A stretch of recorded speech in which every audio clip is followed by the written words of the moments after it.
I was in a car wreck at 16 weeks pregnant, and this is my story time.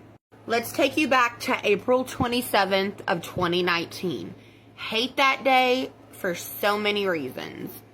Reason 1, it was the day of our car wreck. Reason 2, it's my ex-husband's birthday and my stepbrother's, both of who I do not like. Back to the story. It was your normal, typical hot day. I had just recently started moving to Memphis, Tennessee. That way I could be with my husband now, closer to where he is, because we were moving things from our original state and we were kind of still in the process of that. My oldest daughter, who was supposed to be with us that week, was still enrolled in school in our old state, so I let her stay in school and my parents watched her until we got everything moved. So while we were getting into a house and everything, we were trying to get everything moved to the new state. But this particular day, my husband went to work, and then after work, we went on a side job. After the side job, we realized that we were very hungry and that I had never tried Memphis barbecue before. We also thought we were going to go see one of his friends, also named Brian, but he lived in the opposite direction, and Tops Barbecue, which is this really amazing, apparently, barbecue joint in Memphis, was like maybe a few minutes away. So instead of going to Brian's, we went to the barbecue place because I was starving. I was also 16 weeks pregnant with my second daughter, Everly. So we both ordered food. I had ordered the barbecue brisket sandwich and a double french fry and the blue Kool-Aid. And then he had ordered a cheeseburger, the double fry, and a Kool-Aid as well. We got our food, paid for it, got in the car. I took one bite of a french fry. It was scalding hot, and so I just started to let it cool off as he took off driving. We went maybe half a mile before I finally decided I'm going to take a bite of my sandwich. So I took out that toothpick thing and bit into the sandwich. Then I look over because I noticed he had dropped a piece of tomato and bread and whatnot in his lap. And as soon as I turned to look at him, it felt like we hit a concrete wall. I just had the crap knocked out of me. The wind, the breath, didn't know what happened. Didn't even realize I had banged my head right here on the dash. Also, my feet were wedged under where your feet are in the car. And it the seat was leaned up forward because it wouldn't go back all the way that day. What happened was, as we were driving the speed limit, 45 miles an hour, a lady had pulled out of a liquor store, this little Spanish lady, on the phone and pulled out, failing to yield, so hit us head on in a head-on collision.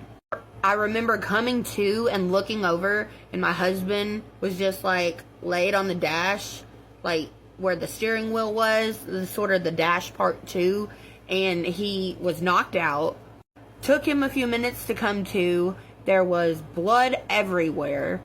The windshield was just shattered. I remember bits and pieces. I remember he tried to open his door and couldn't, but his window was rolled down, so he hopped out, looked at the car and started freaking out. And I just remember my stomach hurting really, really bad, and when you're stunned, if you fall on your head or something and your breath's knocked out of you and it comes back. I just remember intense pain right here. My stomach, my chest, all this area. Me seeing the blood thinking, oh my god, I just lost the baby. So he hops out of the window, runs all the way over to me, opens my door, and I cannot hold my head up on my own. I'm literally, if I let go of my neck, it feels like my head's gonna fall off. Can't even feel my right arm. I don't even know it's there because it was hit so hard, from the impact, that it was just numb. I will never forget me feeling this pain. I don't know if y'all can see it very well on camera. I'm gonna put pictures below. But his seatbelt from his Honda Civic we were driving had indented in my skin, sliced into my skin from shoulder down to shoulder.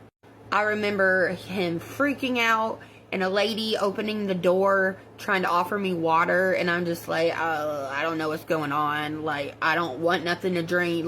Don't touch me, basically. you know, that everybody's like around. I can not see very far away. I just know there's people around us. They all stopped to see the car wreck. And then I remember seeing him out through the window, like bits and pieces of him talking to one of the ambulance drivers. They're like, we're going to take him to this hospital. We're going to take her to the med. And he's just like, you know, talking to the other people that he works with. My husband just jumping up and down, freaking out, because why are they taking me into this hospital and him to another? He wasn't going to let that happen. They managed to get me out of the car and on one of those stretchers into the back of the ambulance. And then I remember, like, I thought I was, like, going to fall off this gurney thing because how fast the ambulance was going. They took me to the med center in Memphis where they were going to treat us and see if we're okay. It just happened to be one of those days that was super busy and there were lots of people. And I kept telling the EMT driver that it was barbecue sauce right here in my head and not blood. Pretty embarrassing, but, you know, I had to tell him. We were in there for like 5 hours. They put this neck brace on me, and I was like laying there, can't really move, can't do anything. Had to take out my nose stud right here. I'll never forget looking over, and my husband's like in the bed next to me at the hospital, and we both don't know if the baby's okay. Nobody's asking about the baby. Nobody's checking me, like getting scans. It's just wild. I look over at him because he, in the process of the car wreck, bit through his entire bottom lip right here, which was where all the blood came from. And you had like a doctor with a student, like a medical student, coming in to sew his mouth, like right here. And with me having the neck brace, you couldn't like look at it without looking away. But I mean, you couldn't even go anywhere, so I basically had to watch it.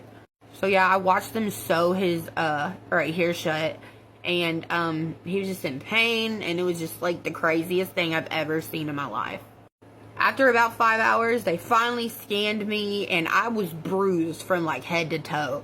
I had blood all over, I had bruising on my legs, and like my boob was black, like my stomach was black. I had seatbelt scars on my stomach from like the impact blow of the seatbelt like etching into me. And this was the worst part because it had cut deep into my chest, and when it would like try to heal, it would crack again because I would move and then start the process all over again. It literally looked like someone took a katana and just like sliced me.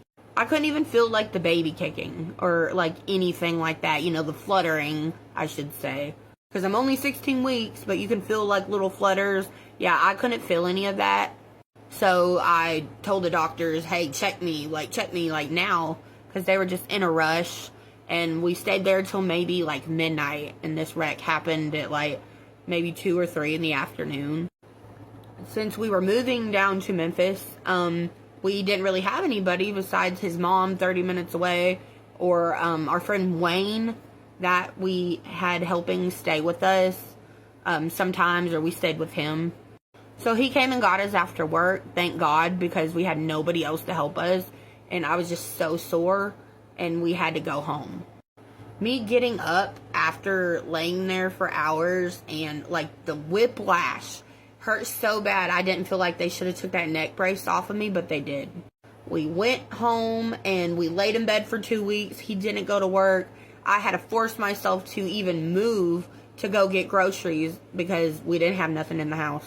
However, my husband did miss a lot of work. We ended up getting in contact with a lawyer and suing. And then the day before the statute of limitations ran out, we finally got, you know, our records from the hospital to apply to sue the other person. It was their fault, of course. And that's how we got the vehicles that we are driving now. And that concludes today's story time. The crazy part is that actually happened to me. There are so many stories I have for you guys. Thank you for taking the time to listen. If you haven't yet, go give me a follow, and I can't wait to see y'all in the next video. It just seems like my life is one big trauma train, but thank you for staying. I love you guys. Thank you for watching. Y'all have a good night.